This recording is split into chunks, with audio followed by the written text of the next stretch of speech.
Երևանից։ Տիկին Ալշաջյան, Հայաստանում արտակարգ մեկ ամսով ևս ենթարացվեց, ինչպես գիտեք, հատկանշական է, որ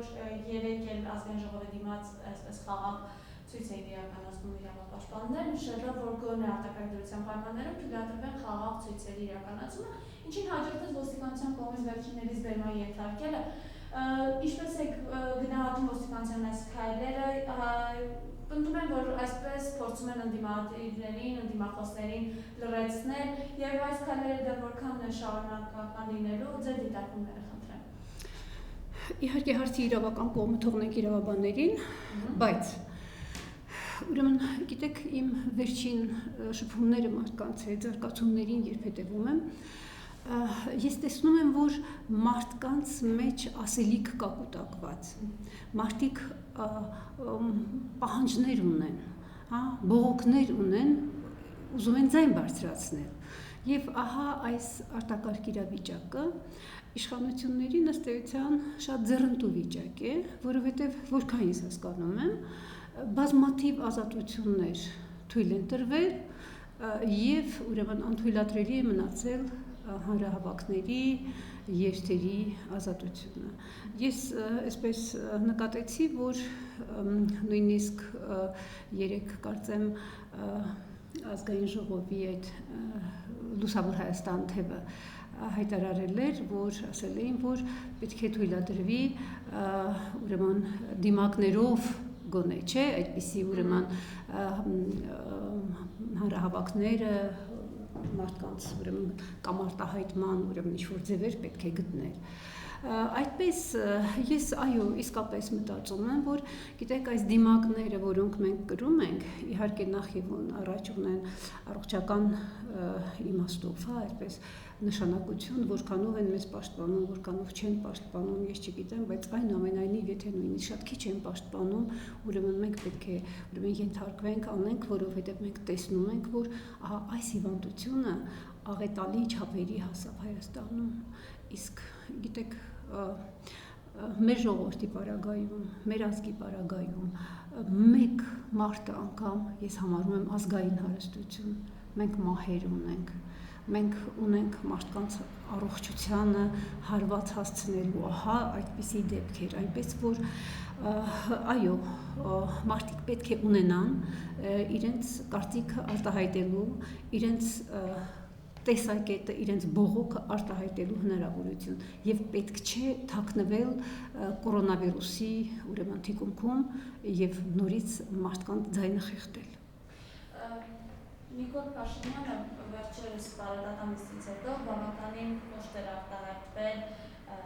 ընդդիմախոսներին, նշելով, որ Հայաստանում կորոնավիրուսից զատ կա նաեւ քաղաքական վիրուս, բացիկներ էր անվանել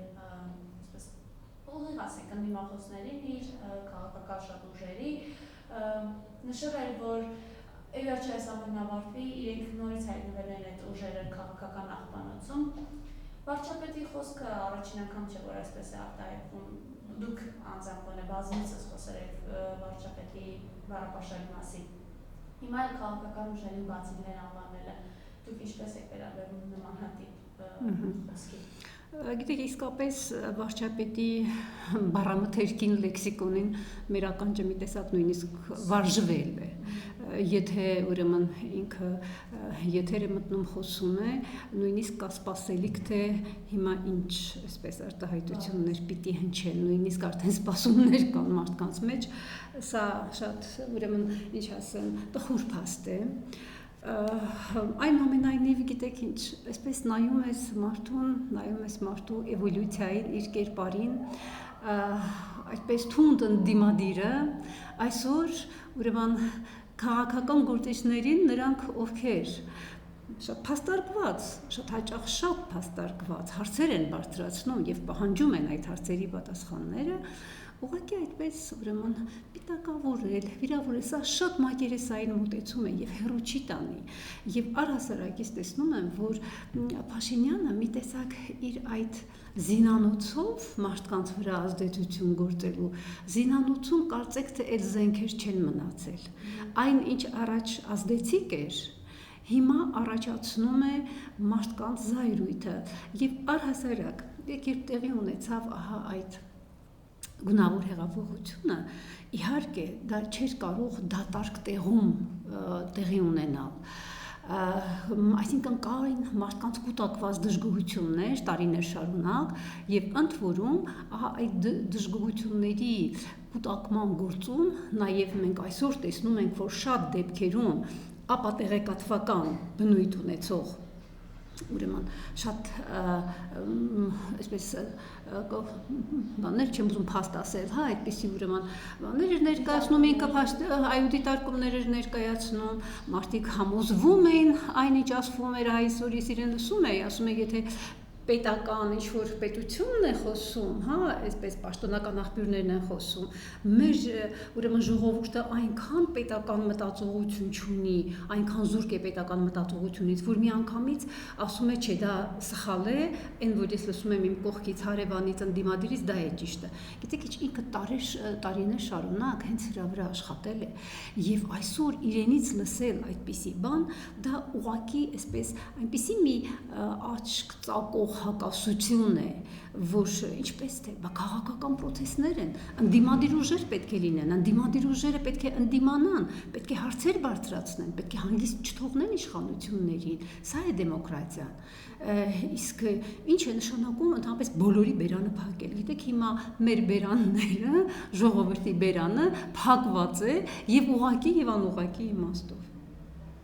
Իսկ կուտակումներ կան, ես հենց դա էի ուզում ասել, գիտեք ինչու այդ հեղափոխությունը տեղի ունեցավ, որովհետև ժողովուրդը զայրացած էր, թշնամացած էր,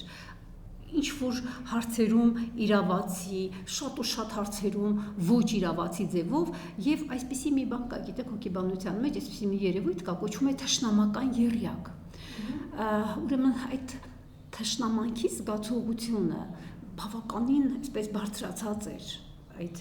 2 տարի առաջ եւ նաեւ ահա այս արտաքին ուժերի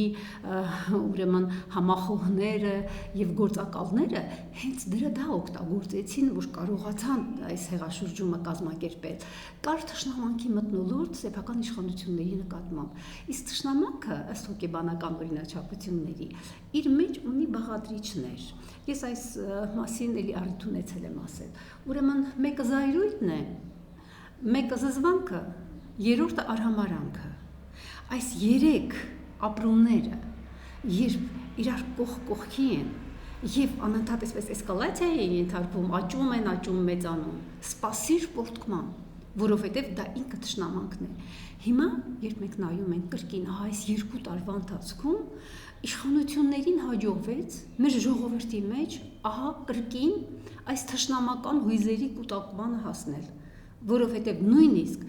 շատ ու շատ մարդիկ ովքեր այս հեղափոխության նվիրյալներ էին, ջատագովներ էին, սպասելիքներ ունեին, հույսեր ունեին եւ այլն, հիմա արդեն իրենք դարձել են մյուս ծայրահեղ ուրեմն տեսակետի ներկայացուցիչը եւ դու տեսնում ես որ նորից սոցիալական միջավայրը սոցիալական մթնոլորտը սկսել է թշնամանքով շնչել սա շատ ծանր բան է պետության համար ես շատ վախենում եմ որ այդ թշնամանքը կարող է եռացող կաթսայի նման պայթել եւ Աստված գիտի թե մենք ուր կգնանք Տիկին Աջաջյան օրերս Բարգավաճ կուսակցության ղեկավարը հայտարարությամբ հանդես եկել որ այս կառավարությունը պետք է 100% փոխել որովհետեւ բոլոր ոլորտները ձախողել են այս անմիջապես հաջորդեց իշխանության մի քանի ներկայացուցիչների կողմից բազմաթիվ գրառումներ, այսպես թիրախավորվեց Դավիթ Ծառուկյանը, մինչև անգամ մամուլում հայտնվեց 40 տարվա բաղադրության գործի հետ կապված նյութը, որին հաջորդեց նաև ԲՀՊ-ի կողմից պատասխանը, այս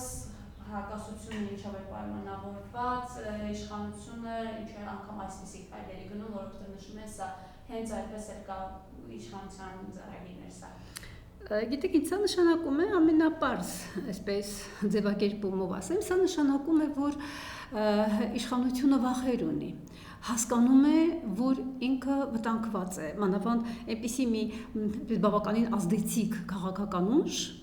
եւ այդ քաղաքական ուժի ներկայացուցիչ փաստացիորեն ասում է, որ իրենք պետք է հեռանան իշխանությունից։ Գիտեք ինչ, ինքը տեսնում է, որ օղակը իր շուրջը սեղմվում է։ Արդեն ինչ-որ համախմբման միտումներ կան եւ ահա Բարգավաճ Հայաստան կուսակցությունը մեր ուրեմն այսպես ասեմ, ազդեցիկ, ամենամարդաշատ, գիտեք, կարելի է տարիներ շարունակ նաեւ ետ նայելով ունենալ ինչ-որ պրետենզիաներ տարբեր կուսակցությունների, այդ թվում նաեւ Բարգավաճ Հայաստանի նկատմամբ, մասնավորապես նաեւ այն հարցում, որ իրենք ըստ էության աջակցեցին հեղափոխությանը։ Այո, եւ սա հերատես քաղաքականություն ես չեմ կարող համարել, բայց ահա այսօր իրենց դիրքորոշումը ես համարում եմ, որ շատ իրատեսական է, որտեղ իսկապես, գիտեք, առանց ակնոցների, առանց ինչ-որ հատուկ սարքերի ու, չգիտեմ, մանրադիտակի պետք է չունենալ, տեսնելու համար, թե ինչպես է մեր երկիրը բոլոր ասպարեզներում ձախողվում, եւ սրանք ոչ միայն պարզ ձախողումներ են, սրանք երկիրը վտանգելու, ոչնչացման առաջ տանելու շատ միտումնավոր քայլեր են, ըստ ես սա համարում եմ միտումնավոր, եւ այն էլ նույնիսկ բոլոր տեսակի խնդիրներ կարելի ասել, այդ թվում նույնիսկ այս համաճարակը, գիտեք, պատասխանատվությունը դրվում է ժողովրդի վրա։ Չգիտես ինչու այն ժողովուրդը, որ հրապարակում հավաքված էր, որ, չգիտեմ, գորգորում էին, նստում էին, փողոց էին փակում, իրենց ուրեմն կոչերին արձագանքում էին, լավն էր այդ ժամանակ ժողովուրդը, ինչ-որ պետականության գիտակցություն ուներ, իսկ հիմա պետականության գիտակցություն չունի։ Գիտեք, այսօրվա ես ելույթը Փաշինյանի լսել եմ, իդեպ ասեմ, իր շատ հարցերի հետ համամիտ եմ իր հետ, ընդ որում ինքը ինչ-որ հայտնագործություն չի անում, որ մենք երկար ժամանակ պետականություն որ չենք ունեցել, պետական մտածողություն եւ այլն, դա հայտնի բաներ են։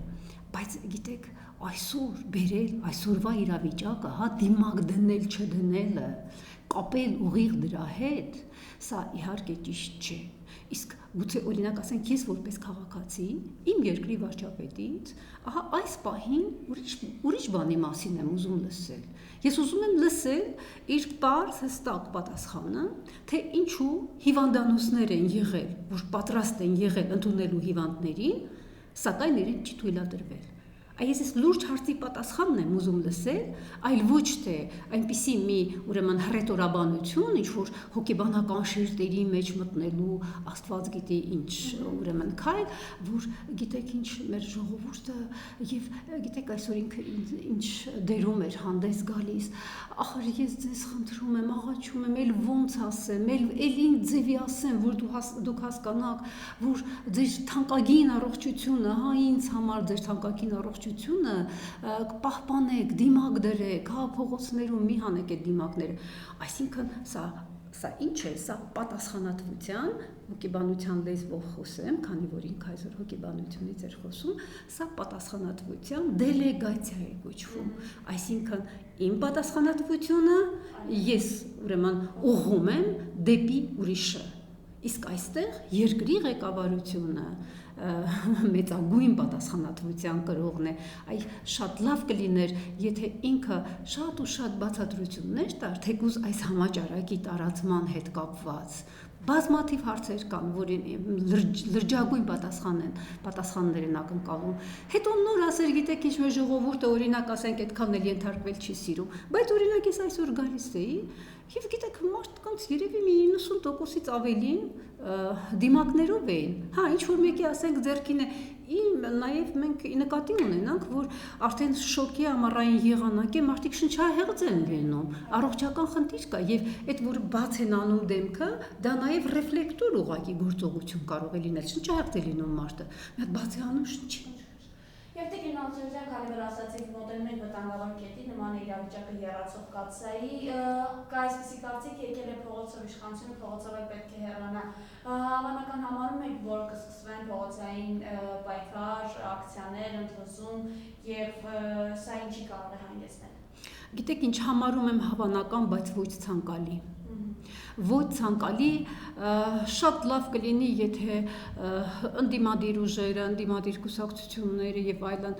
ինչ որ այլ ճանապարհներ գտնեն, որովհետեւ փողոցից ոչ մի լավ բան չի կարելի սպասել, մանավանդ իշխանությունների այսպիսի տրամադրվածության պայմաններում, որ գիտեք ինչ, նայելով այն ճանապարհը, որ իրենք անցել են, ոչ մի լավ բանի չի կարելի սպասել, օրինակ ես բացարձակապես չեմ կարող բացառել, որ մարդկանց դեմ շատ կոպիտ ուժ կկիրառվի, ամենածայրահեղ միջոցներ կարող են կիրառվել։ Ուժային փոփոխությունը կապում եք սրա։ Գիտեք ինչ, այսօր իշխանությունները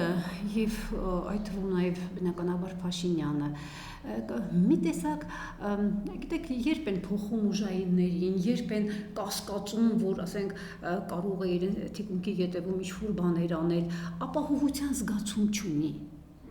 Ապահովության զգացման կորուստ է իրենց մոտ։ Դրա համար բոլորը կասկածելի կարող են դառնալ։ Իսկ ով է ասում, որ այս նոր նշանակվածները մեկ էլ մի պահ կարող է իրենք էլ կասկածելի դառնան,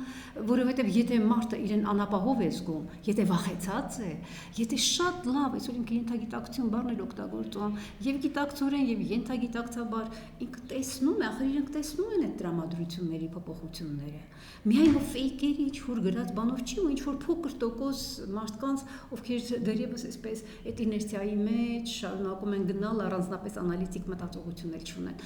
Այսինքն իրենք տեսնում են վտանգը, տեսնում են տրամադրությունների փոփոխությունը եւ այն, որ այդպիսի թեկոս Ծառուկյանի դեմ, այդպիսի այդ պորտկումը, դա ինչ էր, որտեղ իրենք հասկացան, որ եթե Ծառուկյանն իր կուսակցությամբ արդեն անցնում է այսպես ավելի ռադիկալ, մոտեցում է հանդես բերում, իրենց գործեր ավելի են վատանում։ Իրենց գործերն ավելի են վատանում եւ ոչ միայն Փաշինյանին, ես այդ նորը փորձեցի այդ իմ քայլականներից մեկին լսել, ինչ որ մտքի տիտանի տպավորություն թողեց։ Ինքը գիտեք ինչի հանգեցրեց ամեն ինչ, որ ժողովրդի հետ այսօր ուրիշ ոչ մի բանի մասին չի կարելի խոսել, միայն պետք է ասել դիմակակի ձեռքերը դլվա, մեկ էլ ինչ, մեկ էլ ձեռնոց դիր կարծեմ։ Երեք այնպեսի լուրջ տեսքով է դա ասվում, որ եթե ձայնը անջատես, քեզ կթվա, որ ինչ-որ մարդը ինչ-որ կարևորագույն, լրջագույն, այսպես խորը փիլիսոփայական խոհերի մեջ է։ Այսինքն այսօր մեզնից ընդամենը պահանջում են 3 բան։ Շատ ներողություն, ձեռքերը լվանալ մեզ փոքր ժամանակվանից սովորեցրել են։ Մենք նաև հասկանում ենք, որ եթե այս դիմակը ինչ-որ չափով պաշտպանում է, պետք է պաշտպանվել եւ չվարակել ուրիշներին։ Հասկանում եք, բայց ուրեմն սա է ձեզ համար ժողովուրդ, ուրիշ բան չունեք ասելու ժողովրդին։ Այսպիսի իրավիճակում ենք հայտնվել, որտեղ կուտակվում է այն իմ ասած, ուրեմն թշնամական եռյակը։ Ես սա ասում եմ շատ մեծ մտահոգությամբ, որովհետև փողոցային գործողություններ ես միշտ ասել եմ մինչև այս հեղափոխությունը, դեռ 2008-ից սկսած դրանից առաջ, որ մեր նման երկրների համար մասնավորապես հեղափոխությունները կործանարար են։ Պետք չի ժողովուրդը այդպես հեղեղվի ու լցվի փողոց։